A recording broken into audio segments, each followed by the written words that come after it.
Après 4 années d'un combat acharné, Bernard Tapie nous a quittés dimanche dernier, emporté par le cancer. Je veux lui rendre hommage et en profiter pour adresser mes condoléances à sa famille.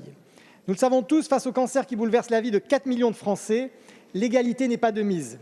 Et si les progrès de la science nous ont permis d'élaborer des traitements pour soigner ces malades, ils sont désormais menacés par un autre danger, plus sournois encore, le manque de médicaments. Chers patients, pour votre médicament, merci de patienter. Voici le cri d'alarme lancé par la Ligue contre le cancer face à la pénurie de médicaments anticancéreux. Depuis ces dernières années, l'augmentation préoccupante des ruptures de stock et des tensions d'approvisionnement sur les médicaments est un fléau qui ne cesse de s'aggraver dans notre pays. Les chiffres sont alarmants.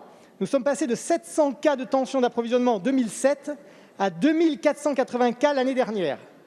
Comme vous le savez, les conséquences humaines sont dramatiques puisque l'interruption et le report d'un traitement d'intérêt vital, faute de médicaments anticancéreux, peuvent conduire à des pertes de chances de survie, voire à des décès.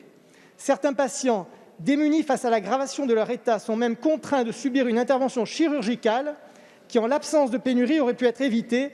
Pour eux, c'est la double peine.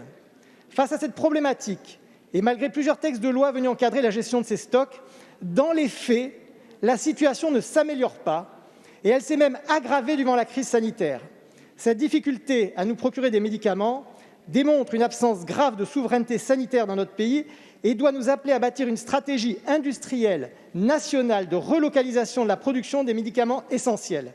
Alors, Monsieur le Ministre, par quelles mesures le gouvernement entend-il faire face à ces graves enjeux de santé publique ? J'ai eu l'occasion de signer un décret qu'on appelle le décret stock. Ce décret, il contraint tous les laboratoires qui vendent des médicaments d'intérêt thérapeutique majeur à conserver sur territoire européen à destination des patients français de 2 à 4 mois de médicaments pour limiter les risques de rupture.